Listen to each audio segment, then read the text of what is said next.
అవును కేసీఆర్ గారు మా తాండాలను పంచాయతీలు చేసిండు, మా దానిలో కూడా చాలా మంది సర్పంచులు అయ్యిండ్రు.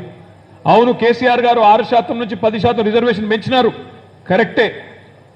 ఇవన్నీ జరిగినాయి, వాస్తవమే. 3 ఫేజ్ కరెంట్ వచ్చింది, రోడ్లు వచ్చినాయి, సేవలాల్ జయంతి జరిగింది, ఇవన్నీ కరెక్టే. కానీ కేసీఆర్ గారి ప్రభుత్వంలో మాకు ఉద్యోగాలు రాలేదు అని చెప్పి కొంతమంది లంబాడ తమ్ముళ్ళు, అదేవిధంగా కొంతమంది ఉద్యోగులు కూడా తాండాలకు వచ్చి హైదరాబాద్ నుంచి ప్రత్యేకంగా కాళ్ళు మొక్కి మనకు ఓట్లేసే పెన్షనర్లను, ఇంట్లో ఉండే పెద్ద మనుషులను కూడా కాళ్ళు మొక్కి మీకొచ్చే 4,000 గురించి ఆలోచించకండి, మా ఉద్యోగాల గురించి ఆలోచించండి అని చెప్పి పాపం ఆ తమ్ముళ్ళు కాళ్ళు మొక్కి మరి మనకు ఓటేసే వాళ్ళని కూడా వ్యతిరేకంగా మలిపిన పరిస్థితి ఆ రిపోర్ట్లో వచ్చింది. రెండో మాట ఏం చెప్పినారు, అన్నా మీరు మంచి ప్రోగ్రాం పెట్టినారు గృహలక్ష్మి అని మంచి ప్రోగ్రాం, ఇల్లు కట్టుకుంటానంటున్నోళ్ళకి 3 లక్షలు అన్నారు కదా, అదేదో 1 సంవత్సరం ముందు పెట్టింటే బాగుండేదమ్మా, దానికి కూడా మా తాండాల్లో కొంత వ్యతిరేకత వచ్చింది. ఈ 2 కారణాల వల్ల తాండాల్లో ఓటర్లు దూరమైనారు, తాండాల్లో గిరిజనులు దూరమైనారని చెప్పినారు. బాధ ఎక్కడ అనిపించిందంటే, అదే తాండాల్లో ఉండే గిరిజన బిడ్డలకి మనం కనుక చెప్పింటే, అయ్యా భారతదేశంలోని అన్ని రాష్ట్రాల కంటే ఎక్కువ ఉద్యోగాలు నింపిందే మనము, 1,60,000 ఉద్యోగాలు నింపిందే మనం, నిన్నగాక మొన్న రేవంత్ రెడ్డి ఇచ్చిన 30,000 ఉద్యోగాలు కూడా భర్తీ చేసింది మనం, కాయిదాలు ఇచ్చింది మాత్రం ఆయన అనే మాటను ఈ పార్లమెంట్ ఎన్నికల సందర్భంగా ఇంటింటికి తిరిగి తాండాలలో చెప్పవలసిన బాధ్యత మన మీద ఉన్నదనే మాట నేను మీకు విజ్ఞప్తి చేస్తా ఉన్నా.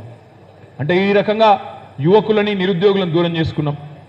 ఉద్యోగులు మనం పోస్టల్ బ్యాలెట్లు తీస్తే ఉద్యోగుల్లో మీకే కనబడ్డది, దాదాపు 70-80% మనకు వ్యతిరేకంగా ఓటేసిన పరిస్థితి. భారతదేశంలో ఏ నాయకుడు ఇవ్వలేదు.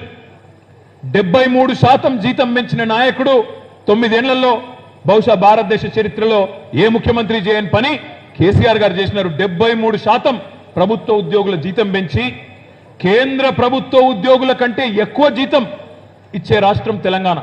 కానీ ఉద్యోగులు దూరమైంది. ఎందుకు దూరమైనరు? వాళ్ళకు 73% పెంచింది ఎక్కడో పోయింది, అది మర్చిపోయిండ్రు.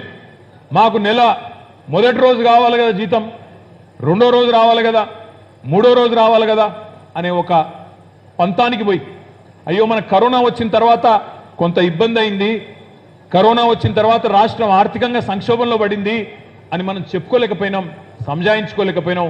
ఆ రకంగా ఉద్యోగులు కూడా మనకు వ్యతిరేకంగా మారినారు.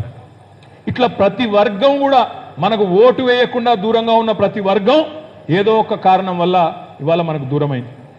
రైతుల గురించి ఆలోచిస్తే బహుశా భారతదేశ చరిత్రలో కేసీఆర్ చేసినంతగా రైతులకు మేలు చేసిన ముఖ్యమంత్రి అయితే ఎవరూ లేరు. ఈ